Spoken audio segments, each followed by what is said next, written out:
नमस्कार दोस्तों, मैं यशवंत गौरव पूर्वांचल कैरियर क्लासेस में पुनः आपका स्वागत करता हूं। दोस्तों, मास्टर बैच की श्रृंखला में मैं क्रमवार एक एक टॉपिक आपको समझाता चल रहा हूं और आशा करता हूं कि आपको बहुत अच्छे से समझ में आ रहा होगा। कोई भी ऐसी टॉपिक नहीं होगी जो आपको कहीं से भी कोई समस्या उत्पन्न कर रही होगी।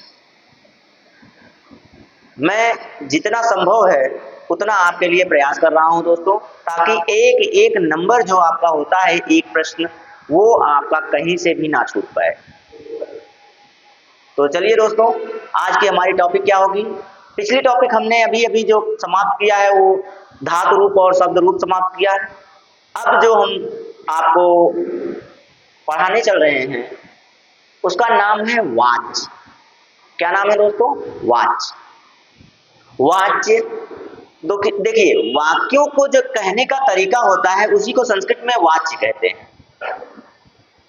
वाक्य शब्दों से बने हैं, ये आप जानते ही हैं। शब्दों के सार्थक तरीके को ही क्या कहा जाता है? वाक्य कहा जाता है। अब ये जो वाक्य होता है दोस्त, वाक्यों के द्वारा ही एक इंसान किसी के दिल में भी उतर सकता है, किसी के दिल से भी उतर सकता है। तो चलिए शुरू किया जाए अपना आज का टॉपिक। तो पहले बोर्ड ले लिया जाए और दोस्त आशा करते हैं कि आप लोग बहुत बढ़िया से तैयारी कर रहे होंगे अपनी, कहीं से भी कोई कमी नहीं छोड़ रहे होंगे तैयारी में। अगर आप कमी छोड़ रहे हैं दोस्त तो वो आपकी कमी हो जाएगी। कहीं ना कहीं तब ये होगा कि आप खुद जिम्मेदार हो जाएंगे अपनी असफलता के या कम नंबर के। जानते हैं आज का जो दौर चल रहा है वो मेरिट का दौर है, जिसमें एक एक नंबर मायने रखता है। एक नंबर की बात छोड़िए, पॉइंट के नंबर भी मायने रखते हैं। तो आप कहीं से भी लापरवाही नहीं कर सकते। ठीक है, आइए दिखाते हैं आपको क्या है वाच्य। वाच्य, ये जो वाच्य है दोस्त, हिंदी का कहलाता है वाक्य। क्या कहलाता है? वाक्य।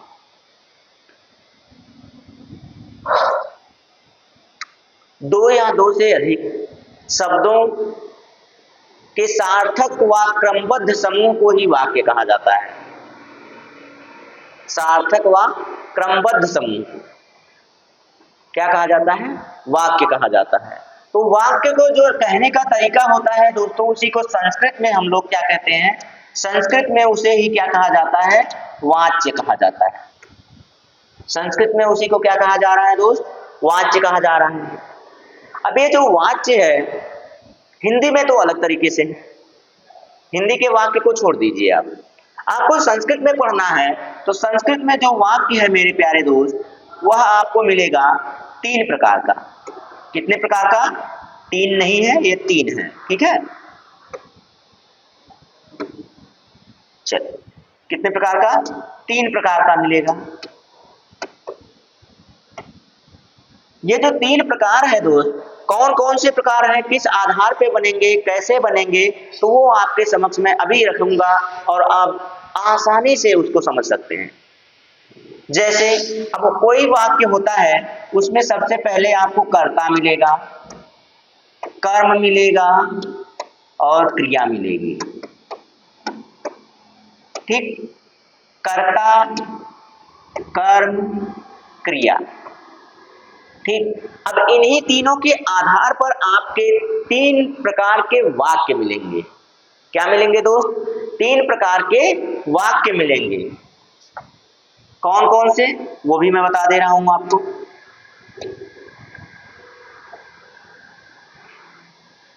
तो 3 प्रकार के जो वाच्य हैं वो दिखा दे रहा हूं मैं आपको।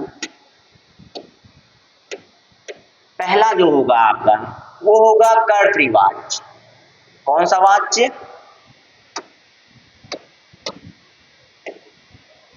कौन सा वाच्य होगा दोस्त? तो होगा कर्तृवाच्य। दूसरा कौन सा होगा? तो दूसरा हो जाएगा कर्मवाच्य। कर्मवाच्य।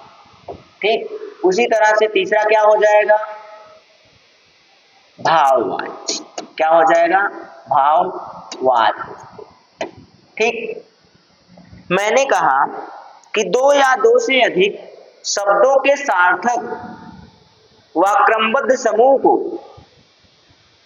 वाक्य कहा जाता है।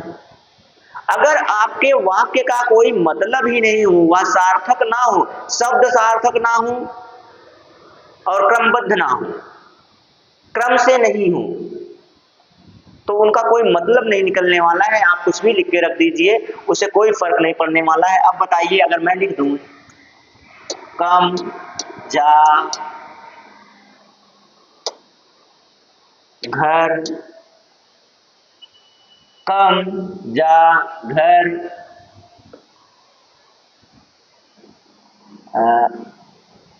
चलिए 1 मिनट, थोड़ा सा कुछ भी लिखना है तो 1 मिनट। वार, हाँ, तालाब। अब बताइए, ये भी तो मैंने शब्द लिख दिए, शब्दों का समूह बना दिया। क्या ये कोई मतलब निकाल रहा है? नहीं निकाल रहा है। अब इसी पे अगर मैं कहूं जाता राम है, यह देखिए शब्द सार्थक हैं, लेकिन इनका कोई क्रम नहीं निकल रहा है, क्रमबद्ध में नहीं है, ये क्रम से नहीं है, क्रमिक रूप इनका नहीं है। 1 मिनट माफ कीजिएगा।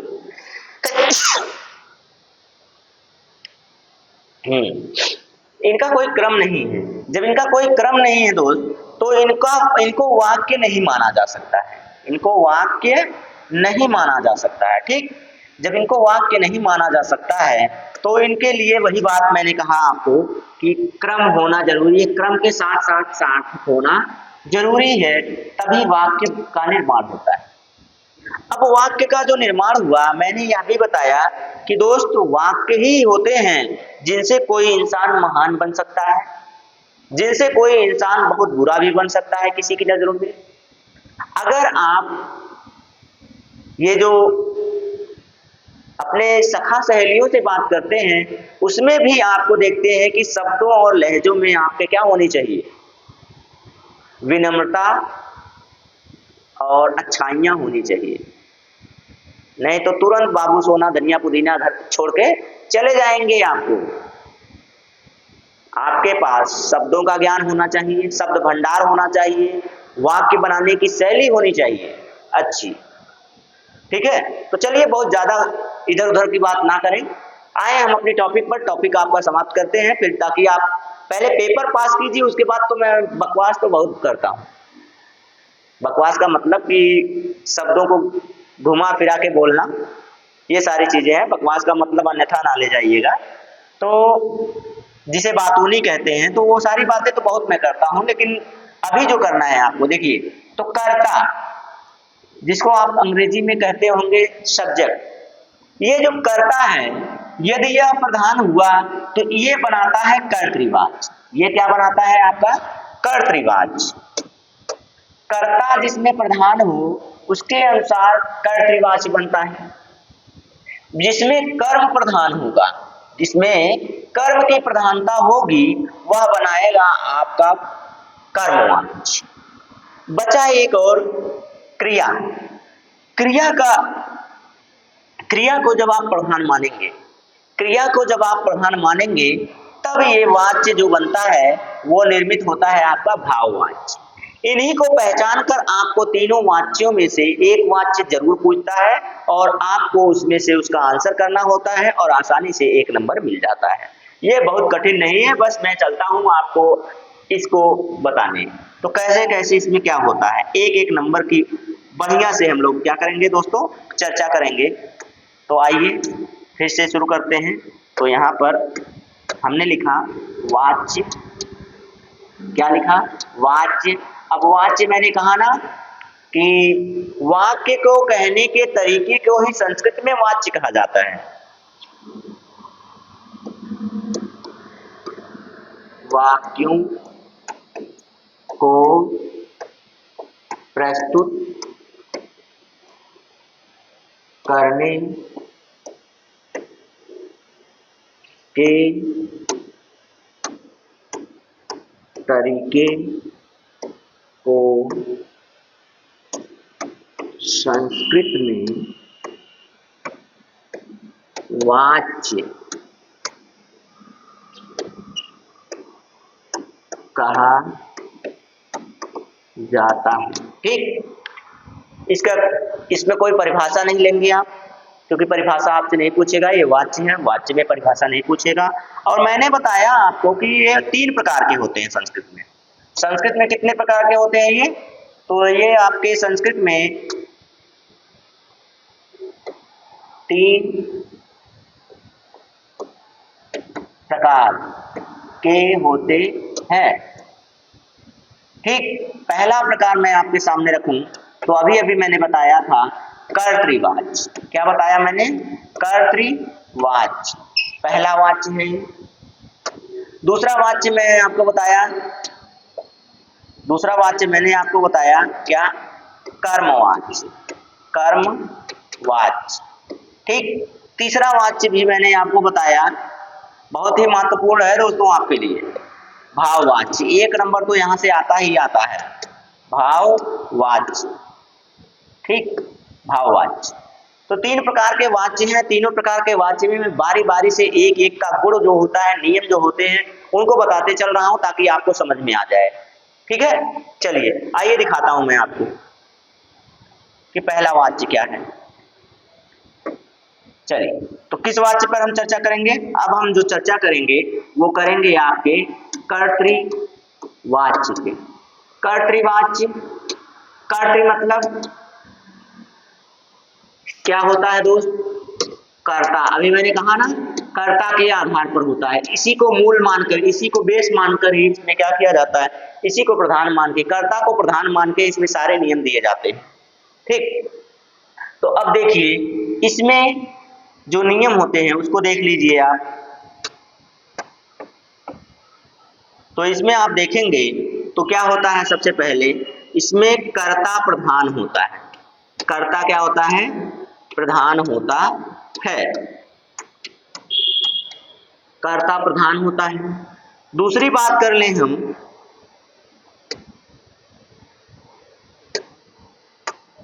माफ कीजिएगा यार, क्या कर रहे हैं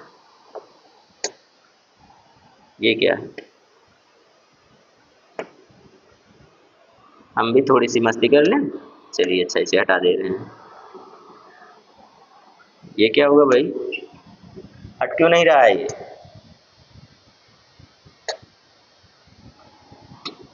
हट गया। चलिए, तो आइए देख लीजिए, तो कर्ता प्रधान हो गया। अब नियम क्या है इसके? कर्ता में सदैव प्रथमा होगी, प्रथमा होगी।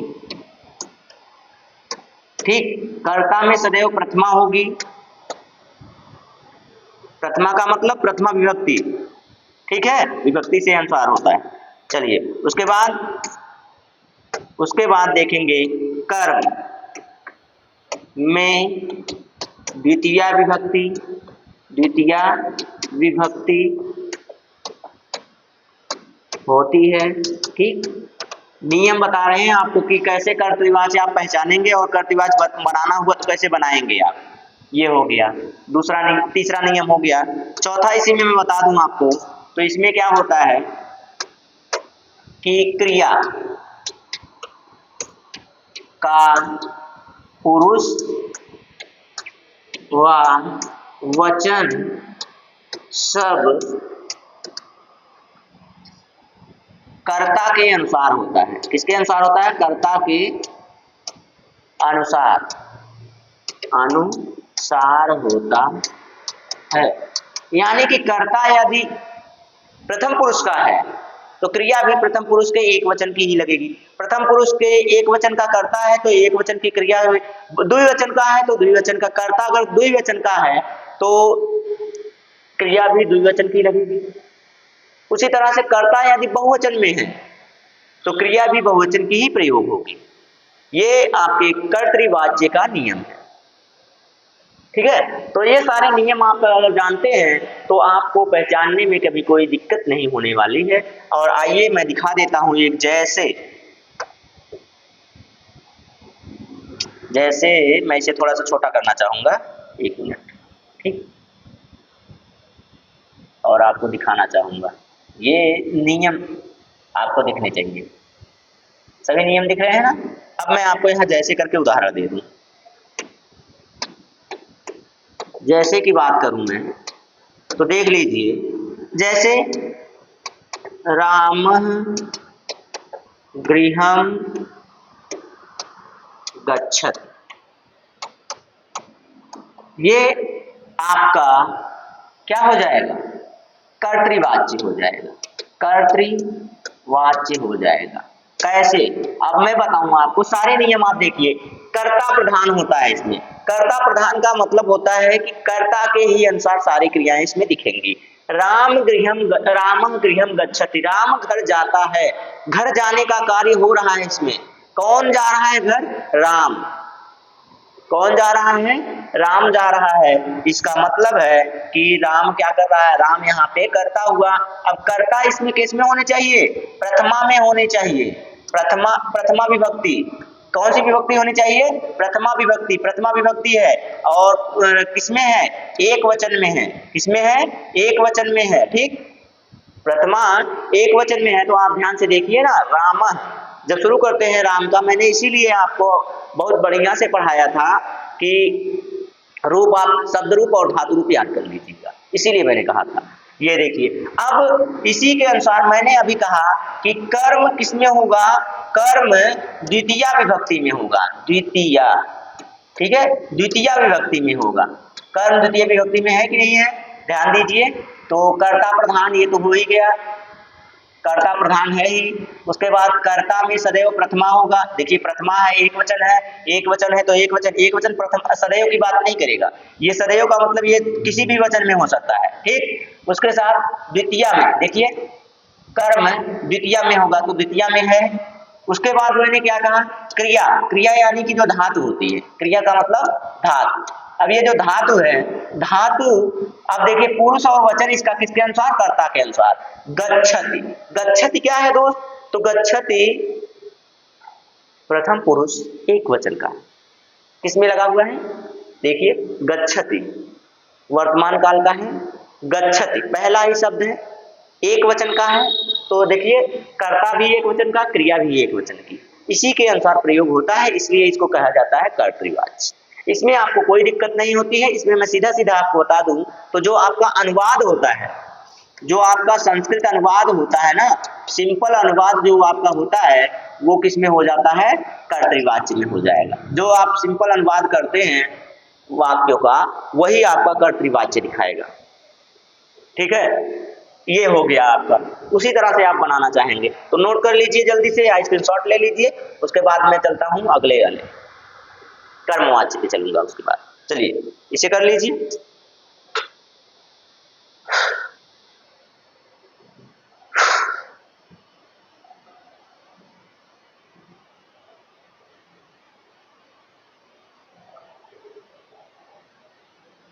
हो गया, चलिए चलते हैं, अगला पेज ले लें। चलिए अगले पेज पे चले चलते हैं।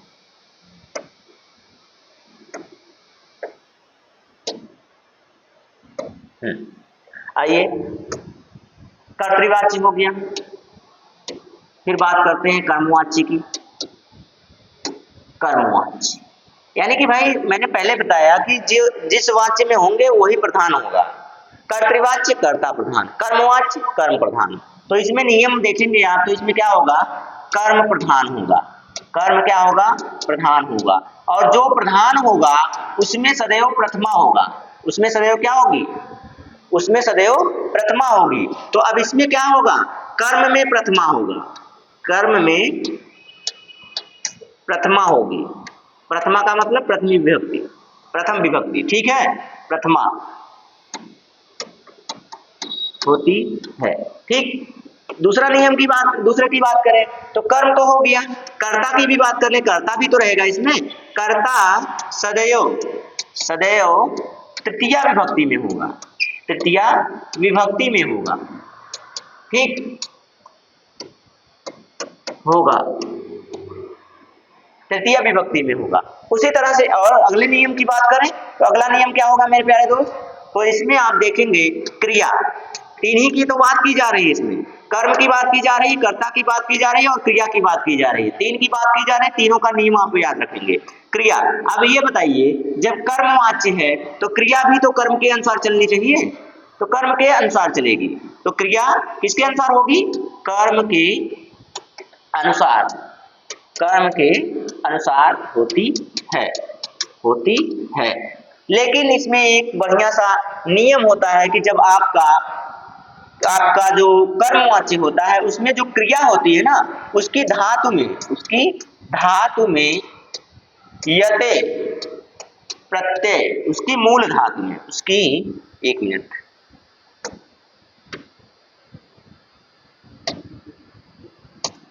बड़ा आसान सा है ये वाच्य, ठीक है। तो धातु के मूल रूप, धातु के मूल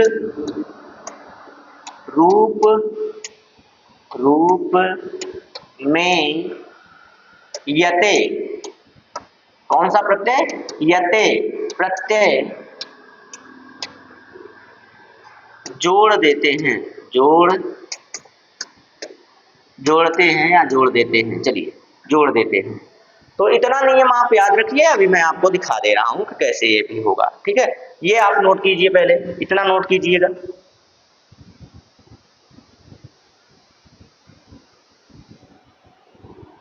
इतना आप नोट कीजिए, ठीक। तब मैं उदाहरण दूंगा आपको। अब दिखाऊं मैं, जैसे की बात करें, अभी मैंने बताया कि आपको परिवर्तित कैसे करने को देगा। इसी तरह से एक शब्द देगा रामः गृहं गच्छति, ठीक, ये शब्द दिया, ये कर्तृवाच्य है, ठीक है। तो ये मैंने अभी आपको उदाहरण कर्तृवाच्य में दिया। अब कहेगा कि इसी वाक्य को आप कर्मवाच्य में बदल दीजिए, परिवर्तित कीजिए। तो कर्मवाच्य में जब आप बदलेंगे, तो मैंने कहा कि कर्मवाच्य में आप जब जाएंगे तो कर्ता तृतीया में हो जाएगा। कर्ता किस में हो जाएगा, तृतीया विभक्ति। इसीलिए मैंने रूप आपको पढ़ाया है कि राम का तृतीया क्या होगा, रामः रामो रामः रामम रामो रामान रामेण, रामेण हो गया, क्या हो गया, रामेण, ठीक, रामेण। अब मैंने कहा कि ये जो आपका कर्म है वो प्रथमा में होगा। पहली बात ये जान लीजिए अब कि जो आपका कर्म है ना वो नपुंसक लिंग में है, गृहम घर, उसी तरह से फलम पत्रम। मैंने आपको बताया था कि जब नपुंसक लिंग की बात आ जाए तो प्रथमा और द्वितीया दोनों क्या होते हैं, सेम होते हैं, उसमें कोई परिवर्तन नहीं होता है। जैसे इसमें गृहम लिखा है वैसे आप गृहम इसमें भी लिख दीजिए, दोनों का दोनों एक ही होता है, बदलता नहीं है। लीजिए गृहम का गृहम हो गया, ठीक। अब इसमें द्वितीया में था, इसमें आप द्वितीया में देखेंगे इसको, लेकिन इसमें आपका जब रामेण हो जाए तो आप समझ जाइएगा कि रामेण के बाद ये किस में हो जाएगा, ये प्रथमा में हो जाएगा, प्रथमा हो गया। अब ये जो गच्छति है, गच्छति का मूल धातु क्या होता है दोस्तों, गम होता है।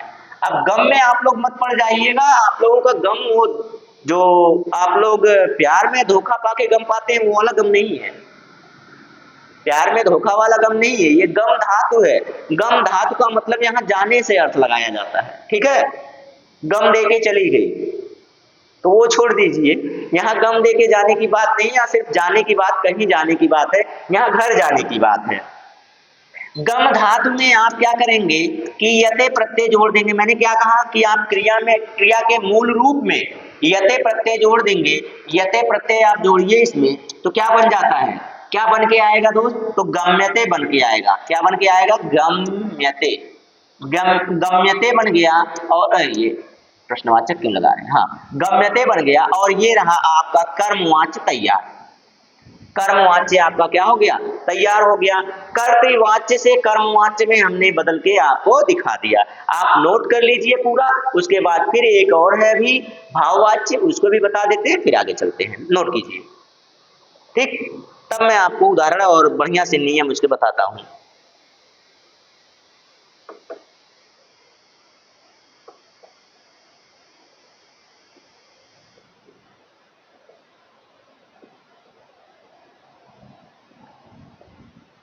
हो गया, अगले पेज पे चलें। चलिए एक नया पेज लेते हैं। ओह एक मिनट, पहले पेज तो बदल लें। कैंसल पेज, आ गया। चलिए अब यहाँ पे मैं आपको दिखाऊं तो मैं क्या कहा कि दो वाच्य खत्म हो गए, कर्तृ कर्ता भाव और कर्म खत्म हो गए। अब इसके बाद जो आएगा नंबर भाववाच्य का नंबर है। किसका नंबर है?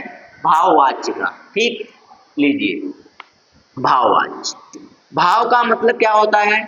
इसमें धातु, धातु यानी कि क्रिया, इसमें क्रिया प्रधान होगा। क्या होगी? क्रिया प्रधान होगी, क्रिया प्रधान होगी। क्रिया प्रधान होने का मतलब मैंने दोस्त आपको बताया कि जो प्रधान होगा वह प्रथमा में हो जाएगी। तो सीधा सीधा नियम बन गया आपका कि क्रिया प्रधान है तो क्रिया किस में हो जाएगी? क्रिया सदैव प्रथमा में हो जाएगी। क्रिया किस में हो जाएगी?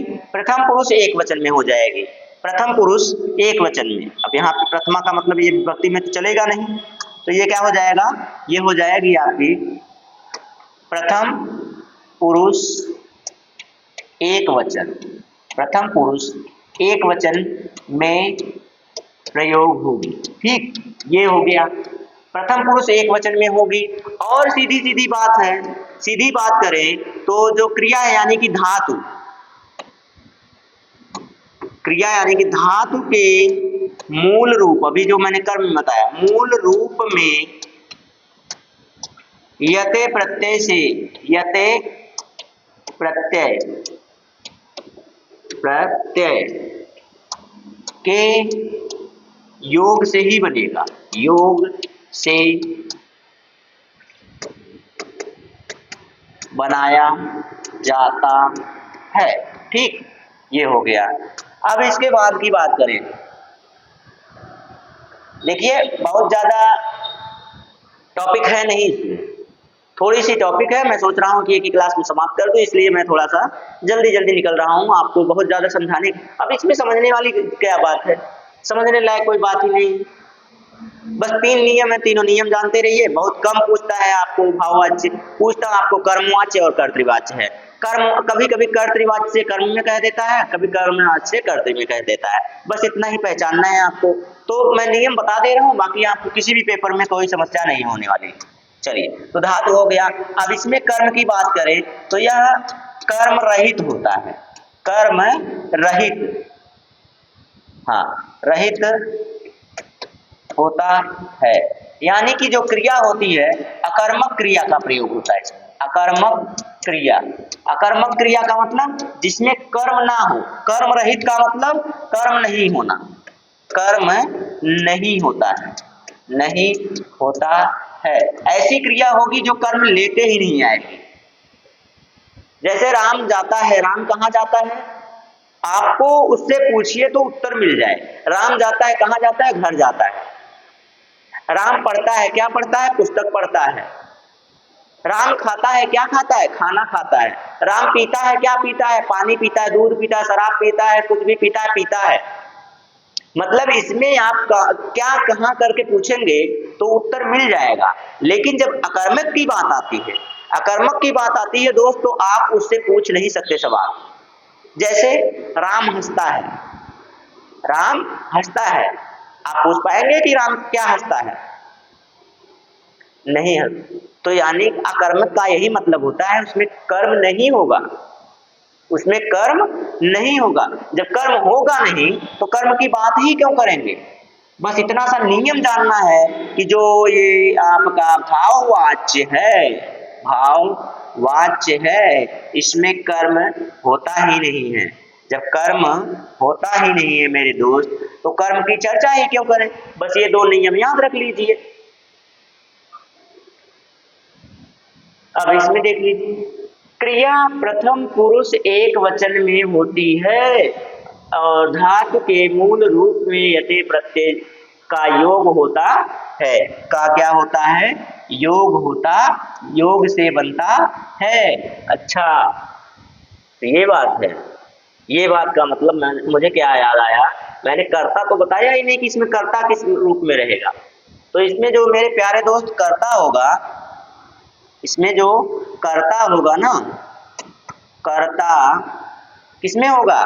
तृतीया में ही होगा। कर्ता तृतीया विभक्ति में होगा, विभक्ति में होता है। ठीक, एक तो मौसम ऐसा आ गया है मेरे दोस्त, मेरे प्यारे स्टूडेंट, मेरे प्यारे साथी, मेरे प्यारे भाई बहन, ऐसा मौसम आ गया है, लगता है कि दिन भर सोने को मिले तो कितना मजा आए। तो जो सोया वो खोया की बात भी है, इसीलिए आपके सामने आना पड़ता है। और लगता है जैसे पूरी शरीर दर्द कर रही हो, कोई पटक पटक के मारा हो ना। तो चलिए, अच्छी बात है कि आपके सामने हम उपस्थित रहते हैं।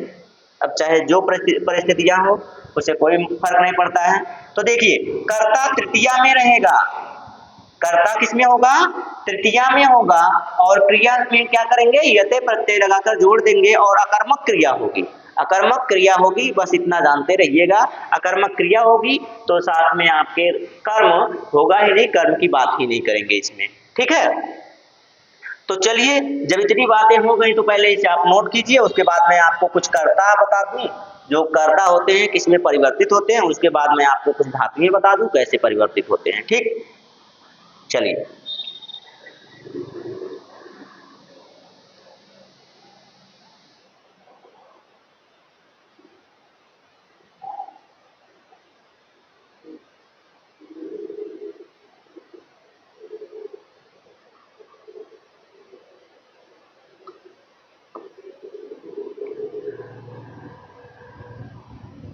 हो गया, चलिए फिर अगला पेज ले लेते हैं। चलिए आइए अगले पेज पर चलते हैं। चलिए देखिए,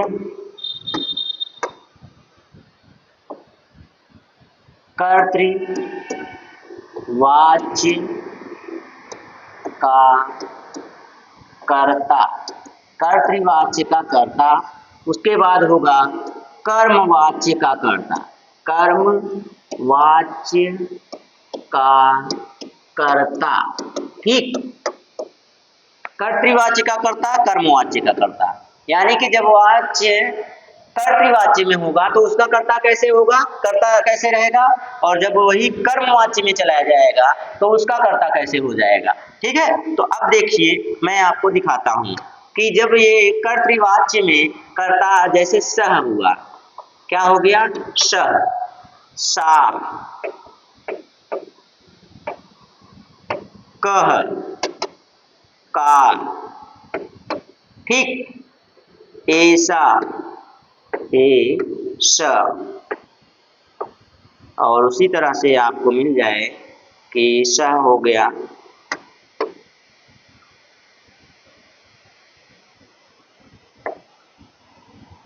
स हो गया, अहम हो जाए, त्वम हो जाए। ये कर्तृवाच्य के कर्ता है। देखिए आपके सामने है कर्तृवाच्य के कर्ता, नोट कीजिए इनको पहले, उसके बाद मैं आपको सामने दिखाता हूं कि कैसे हो जाएंगे। एक ऐसा तो बता दिया, दूसरा भी नोट कर लीजिए, नहीं तो मजा नहीं आएगा। एक ऐसा जब बताया, दूसरा भी तुरंत नोट कीजिए। थोड़ा सा छोटा कर देते हैं।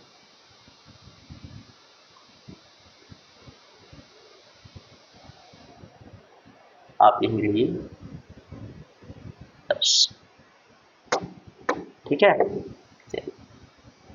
ये रहा एक और ऐसा, ऐसा और ऐसा। मैंने एक स्त्रीलिंग लिखा है, एक पुल्लिंग लिखा है, बस यही लिखा है इसमें। ठीक, चलिए अब मैं आपको दिखाऊं कि ये परिवर्तित कैसे होते हैं। जैसे कि स है तो इसका हो जाएगा तेन, स का क्या हो जाएगा? तेन। सा का क्या हो जाएगा? तया।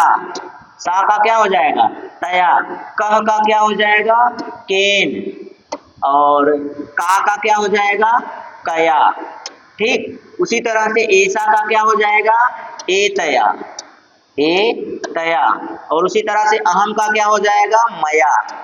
तृतीया में हो जाएगा, सब क्या हो जाएगा, तृतीया में लिख रहे हैं देखिए। और त्वम का क्या हो जाएगा, त्वया, त्वम का त्वया। उसी तरह से ऐसा का क्या हो जाएगा, एतेन, ऐसा का क्या हो जाएगा, एतेन हो जाएगा ना। इसी तरह से बदलता चला जाएगा। चलिए मैं और आपको बता दूं कुछ। ठीक, ऐसा लिख लिया आपने। अगर मैं यहाँ कह दूं राम, राम का क्या हो जाएगा, रामेण, राम का क्या हो जाएगा, रामेण। श्याम की बात कर ले, श्याम किस में बदल जाएगा, श्यामेण, श्यामेण। ठीक, उसी तरह से मैं बात करूं पिता का, पिता की बात कर लूं, क्या हो जाएगा, पिता का थर्ड फॉर्म पित्रा हो जाएगा। माता का, माता का क्या हो जाएगा, मात्रा हो जाएगा, माता का मात्रा हो जाएगा। उसी तरह से अगर मैं बात कर लूं कि भ्राता का क्या होगा, भ्राता, भ्राता का क्या होगा, तो ये हो जाएगा भ्रात्रा, क्या हो जाएगा, भ्रात्रा। ठीक है। और यहीं पे सीता की बात कर लूं, यहीं पे मैं बात कर लूं, सीता की बात कर लूं भाई, तो सीता का क्या हो जाएगा, सीतया, क्या हो जाएगा, सीतया। ठीक, उसी तरह से और आगे बढ़ते हैं, नोट करते चलिएगा। सीता का सीतया हो गया ना। उसी तरह से अब मैं आगे बढ़ूंगा, तो जैसे अभी किसको बना लूँ, अब मैं राम का, श्याम का, इनका तो हो गया।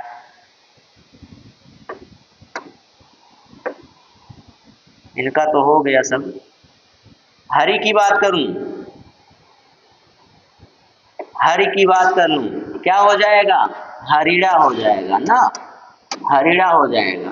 ठीक, हरि की बात करें तो हरिड़ा हो गया। और राजा की बात करें, राजन, राजन की बात करें तो राजन का क्या हो जाएगा, राज्ञ हो जाएगा, क्या हो जाएगा, राज्ञ हो जाएगा। और कुछ छूट रहा हो तो बताइए।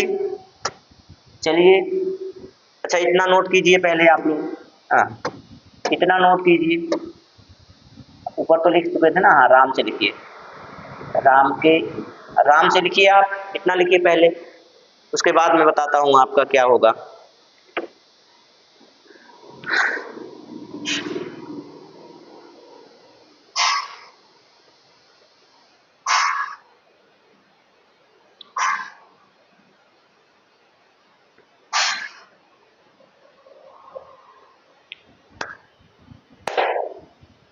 इतना हो गया हो तो और नोट करते हैं, चलिए।